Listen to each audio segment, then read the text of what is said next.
नमस्कार दोस्तों, मेरा नाम है विजय कुमार। आप देख रहे हैं कॉमिक्स पिटारा चैनल को। तो चलिए दोस्तों, तुलसी कॉमिक्स की शानदार स्टोरी को शुरू करते हैं, जिसका नाम है त्रिकालदर्शी तोता। तो आप देख सकते हैं इसका कवर पृष्ठ, जो कि कुछ इस तरह का है। तो चलिए इसकी शानदार स्टोरी को शुरू करते हैं। चंदना नगर के राजा मूल शंकर का विचित्र शौक था। जो भी विचित्र एवं अद्भुत वस्तु देखता, उसे मुंहमांगी कीमत देकर खरीद लेता। वाह शिल्पी, इस अद्भुत स्वर्ण मयूर की सुंदरता अनुपम है। बताओ, इसके बदले में तुम्हें क्या चाहिए? महाराज, आप तो कला के पारखी हैं। इस अनमोल वस्तु का भला क्या मोल हो सकता है? फिर भी आप जब कह ही रहे हैं तो 10,000 स्वर्ण मुद्राएं दे दीजिए। लोगों को राजा के इस विचित्र शौक का पता था, इसलिए राजा से जो बटोरा जा सकता था वे बटोर लेते थे। ये देख महारानी विद्या परेशान हो उठती। महाराज, अपने विचित्र शौक के ऊपर राजकोष का धन पानी की तरह बहा रहे हैं। ये ठीक नहीं है। एक दिन, महाराज, आज भी कोई विचित्र वस्तु खरीदी क्या? भला ऐसा कोई दिन हो सकता है महारानी, जिस दिन हम कोई वस्तु ना खरीदें? आज दरबार में एक लुहार आया था। उसने धातु का एक ऐसा घोड़ा बनाया था जो अद्भुत था। उस घोड़े को देखकर हम चकित रह गए थे। महाराज, इस घोड़े की एक कल दबाने पर यह चलने लगता है। दूर तक इस पर बैठकर आप सवारी भी कर सकते हैं। अच्छा, जरा इसका ये कमाल दिखाओ तो सही। महाराज, आप इस घोड़े पर बैठ जाइए। ठीक है। मैं मन में ढेर सारा कौतूहल लिए उस घोड़े पर बैठ गया। कर्र, अगले ही पल, ओह, अद्भुत है ये धातु का घोड़ा। उस पर सवारी कर हम बहुत खुश हुए। लुहार, मांगो, इस घोड़ी की क्या कीमत मांगते हो? महाराज, इस घोड़े की कीमत है 1,00,000 स्वर्ण मुद्राएं। तो क्या महाराज, आपने इस लुहार को 1,00,000 स्वर्ण मुद्राएं दे दी? और क्या ना देता? उससे ये विचित्र घोड़ा जो खरीदना था महारानी। एक लोहे के घोड़े की कीमत 1,00,000 स्वर्ण मुद्राएं महाराज। महाराज, उस घोड़ों को इतनी ज्यादा कीमत पर खरीद कर आपने ठीक नहीं किया। ये तुम क्या कह रही हो महारानी? मैं ठीक कह रही हूँ महाराज। उन मुद्राओं को यदि आप राजहित में खर्च करते तो कितना अच्छा होता। तब प्रजा भी आपके गुणगान करती। इस समय तो उस घोड़े को खरीद कर केवल आपको आत्मिक संतोष मिला है। महारानी, राजहित अपनी जगह है और हमारा आत्मिक संतोष अपनी जगह है। इन दोनों में भला क्या मेल? यहीं पर आप भूल कर रहे हैं महाराज। राजहित में धन खर्च करके जो आत्मिक संतोष आपको मिलता, वो घोड़े को खरीद कर मिले आत्मिक संतोष से श्रेष्ठ होता महाराज। महारानी, तुम कहना क्या चाह रही हो? महाराज, मैं यही कहना चाहती हूँ कि राजकोष का धन आप इस तरह पानी की तरह अपने विचित्र शौक पर ना बहाएं। राजकोष का धन प्रजा का धन होता है। उसे प्रजा के हित में ही खर्च करें। भगवान न करे कभी हमारे राज्य पर अकाल जैसी मुसीबत टूट पड़ी, तो उस समय खाली राजकोष से कैसे आप उस मुसीबत का सामना करेंगे महाराज? तब लोहे के घोड़े, स्वर्ण मयूर एवं आपके द्वारा खरीदी गई अन्य चीजें आपके काम नहीं आएंगी। महारानी, दुनिया में हमसे बलवान क्षत्रिय कोई दूसरा नहीं है। हमारे राजकोष का धन कभी भी समाप्त नहीं हो सकता। ये आपकी भूल है महाराज। अभी भी वक्त है, संभल जाइए महाराज, नहीं तो एक दिन आप बुरी तरह पछताएंगे। महारानी, कैसी नारी हो तुम, हर समय अपने पति का अशुभ सोचती रहती हो। महाराज, मेरी बातों पर गंभीरता पूर्वक विचार कीजिएगा, तब वे आपको अशुभ नहीं शुभ प्रतीत होंगी। तब नाराज होकर राजा मूलशंकर महारानी के पास से चला आया। अगले दिन दरबार में, महाराज, मैं ये तोता आपको भेंट में देना चाहता हूँ। इस साधारण तोते का भला हम क्या करेंगे? महाराज, ये तोता साधारण तोता नहीं है। ये मनुष्य की बोली बोलना जानता है। अच्छा? राजा मूल शंकर ने तोते से पूछा, तोते बहेलिया, क्या ठीक कह रहा है? तुम हमारी बोली बोल सकते हो? अवश्य बोल सकता हूँ महाराज। ओह, ये तो वास्तव में ही मानव की तरह बोलता है। बहेलिए, इस तोते का कितना मूल्य चाहिए तुम्हें? महाराज, आप मुझे 50,000 स्वर्ण मुद्राएं दे दीजिए।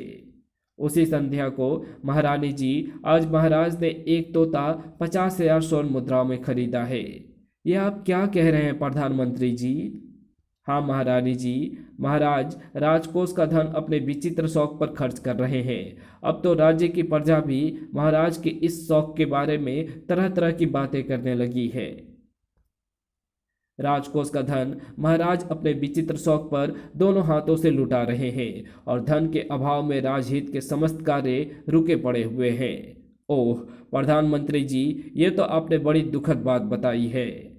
महारानी जी, इससे ज़्यादा दुखद परिस्थिति तब पैदा हो सकती है यदि कभी प्रजा ने महाराज के विरुद्ध बगावत कर दी। इससे पहले कि कुछ अनचाहा घटे महारानी जी, आप महाराज को समझाइए वे अपने विचित्र शौक का परित्याग कर दे, अन्यथा प्रधानमंत्री जी आगे कुछ ना कहिए, आप जो कहेंगे हमसे सुना ना जाएगा।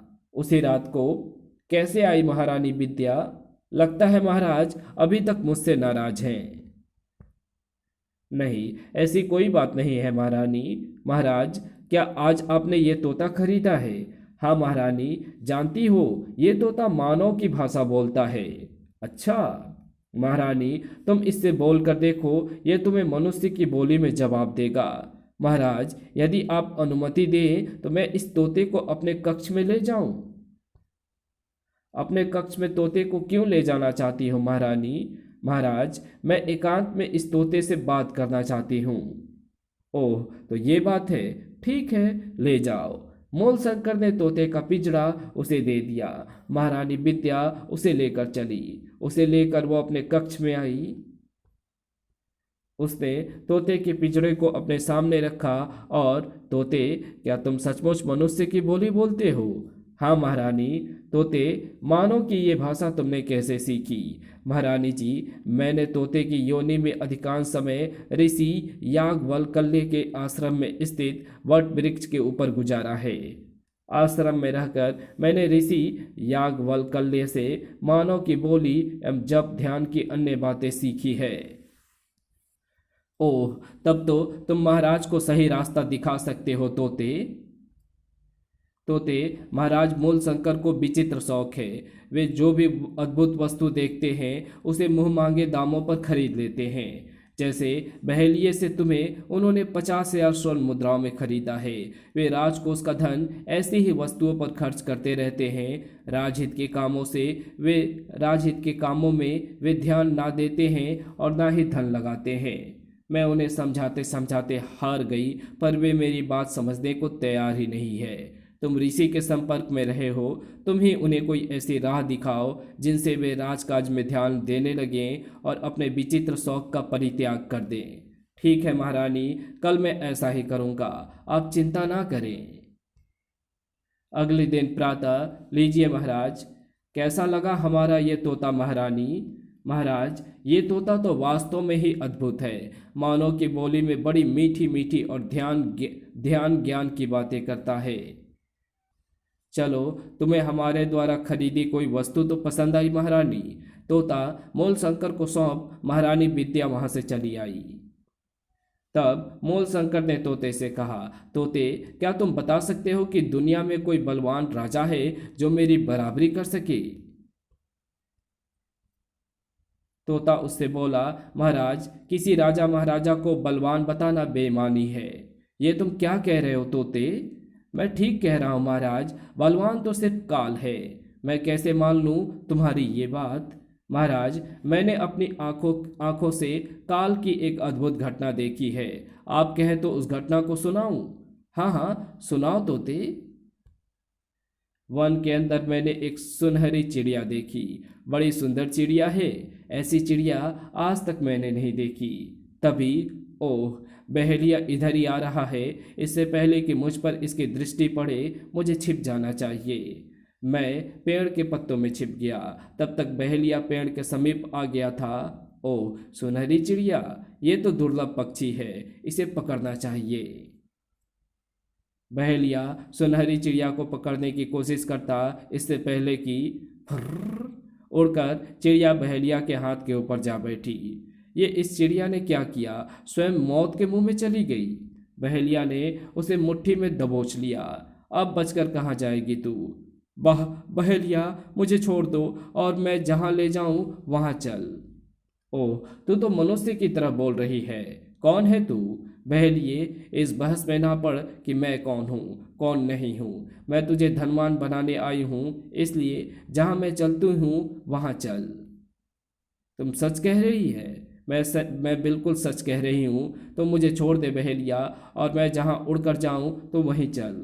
बस बहेलिए ने सुनहरी चिड़िया को छोड़ दिया। वो उड़ने लगी। मुझे इनके पीछे चलकर देखना तो चाहिए कि आखिर माजरा क्या है। क्या सुनहरी चिड़िया ठीक कह रही है? तो मैं भी उनका पीछा करने लगा। सुनहरी चिड़िया बहेलिया को घने वन में ले गई। बहेलिया, इस पेड़ के नीचे झाड़ी में धन गड़ा हुआ है, खोद कर निकाल लो। अच्छा। बहेलिया झाड़ियाँ उखाड़ कर फेंकने लगा। तभी, ओह, सर्प! बहेलिया ने चाकू से उस पर वार किया, पर फुस! ओह! बहेलिया जमीन पर गिरकर तड़पने लगा। आह! कोई मुझे बचाओ! बहेलिए, मुझे बहेलिए, तुझे इसी तरह मरना था। ये तुम क्या कह रही हो सुनहरी चिड़िया? मैं ठीक ही कह रही हूँ बहेलिया। सुन, मैं सुनहरी चिड़िया नहीं हूँ, अपितु तेरा काल हूँ। क्या? हाँ, तुझे इस स्थान पर ही आकर मरना था, इसलिए तुझे यहाँ लाया था। अब तुम मेरे साथ चल। तभी मैंने देखा सुनहरी चिड़िया यमराज के रूप में परिवर्तित हो गई। ओह यमराज, तुम्हारे आगे किसकी चली है? तुम सबसे बलवान हो काल। यमराज ने मृत्यु पास उसकी ओर फेंका। हिच! और बहेलिए के प्राण पखेरु उड़ गए। तब बहेलिए के प्राण ले यमराज यमपुरी को चला गया। सचमुच काल सबसे ज्यादा बलवान है। इसके आगे बलि से बलि मनुष्य को भी हार माननी पड़ती है। हे राजन, आप भी उस बहेलिए की तरह वास्तविकता को स्वीकार कर लो, इसी में तुम्हारी भलाई है। तोते, तुम तो मुझे ऐसे शिक्षा दे रहे हो जैसे तुम त्रिकालदर्शी हो। हाँ राजन, मैं सचमुच ही त्रिकालदर्शी हूँ। तो बताओ, मेरा काल कब और किस रूप में आएगा? ठीक है महाराज, मैं बताऊंगा कि आपका काल कब और किस रूप में आएगा, पर यह जानने के लिए पहले आप मुझे महल की छत पर ले चलिए। राजा मूल शंकर पिंजरा लेकर महल की छत के ऊपर पहुंचा। छत पर पहुंचने पर, हाँ, अब बताओ तोते कि मेरा काल कब और किस रूप में आएगा? राजन, ऐसे कैसे बता दूं मैं आपको? इस समय मैं कैद में हूँ, मुझे कैद मुक्त करिए पहले। क्या? हाँ राजन, खुली हवा में ही मेरी त्रिकाल दृष्टा ज्ञान जागता है। ओह, ये बात है। मूल शंकर ने पिंजरा खोल दिया। तोता पिंजरे से बाहर आया और फुर्र! ओह, क्या मुझे दगा दे जा रहे हो तोते? तोता महल के मुंडेर पर जा बैठा। राजन, मैं तुम्हें धोखा नहीं दूंगा। तो जो मैंने जानना चाहा था उसके विषय में बताओ। सुनो राजन, मौत तो जरूरी है, उससे डरना कैसा? मैं मौत से डर कब रहा हूँ? राजन, अगर मैं यहाँ रहा तो तुम मुझसे यही सवाल पूछ पूछ कर मौत से डरते रहोगे, इसलिए मेरा यहाँ रहना ठीक नहीं है। पर जाने से पहले मैं तुम्हें कुछ समझाना चाहता हूँ राजन। मुझे समझाना चाहते हो, लेकिन क्यों? मैं आपको दो प्रकार की मृत्यु के बारे में बताने जा रहा हूँ राजन। एक मृत्यु तो वो है जो आप प्रजा के दुलारे राजा के रूप में मरेंगे। ऐसा होने पर प्रजा आपकी याद में रोएगी, आपकी समाधि बनाएगी, आपकी समय समय पर याद करेगी। दूसरी मृत्यु वो है जिसमें प्रजा आपके विरुद्ध बगावत कर आपको सूली पर चढ़ा देगी, आपके शौक का अपमान करेगी, और जब भी आपकी याद करेगी गाली के साथ ही याद करेगी। आप कौन सी मृत्यु का वर्ण करना पसंद करेंगे राजन? निश्चय ही मैं पहली मृत्यु का वर्ण करना चाहूँगा। मैं चाहता हूँ कि मेरी मृत्यु के पश्चात भी मेरा नाम पृथ्वी पर अमर रहे। ऐसा कैसे हो सकता है राजन? ऐसी मौत पाने के लिए तुमने कोई उपाय किया है? मैं कुछ समझा नहीं। कभी प्रजा के सुख दुख के बारे में जानने की कोशिश की तुमने? सुख ऐश्वर्य इसकी परिधि से बाहर निकल कभी जानना चाहा है तुमने कि प्रजा किस हाल में है? इस कार्य के लिए हमने राज्य में योग्य मंत्रियों की नियुक्ति कर रखी है। ये ठीक है, तुमने इस कार्य के लिए योग्य मंत्रियों की नियुक्ति कर रखी है, पर क्या कभी ये जानने की कोशिश की है कि वे मंत्री अपना कार्य भली भांति निभा पा रहे हैं या नहीं? हाँ, ये तो हमने कभी जानने की कोशिश नहीं की है। राजन, जैसा राजा होता है वैसा ही उसका मंत्रिमंडल होता है। राज्य के प्रति आपको उदासीन रख आपका मंत्रिमंडल भी राज्य के कार्यों में रुचि नहीं ले रहा है। फलस्वरूप प्रजा का इन दिनों बुरा हाल है और आप हैं कि इन सबसे विमुख आप विचित्र शौक के मुंह में फंसे राजकोष का धन खुले हाथों से लुटा रहे हैं। महाराज, अभी भी समय है, चले जाइए, नहीं तो प्रजा एक दिन दुखी होकर आपके विरुद्ध बगावत करेगी।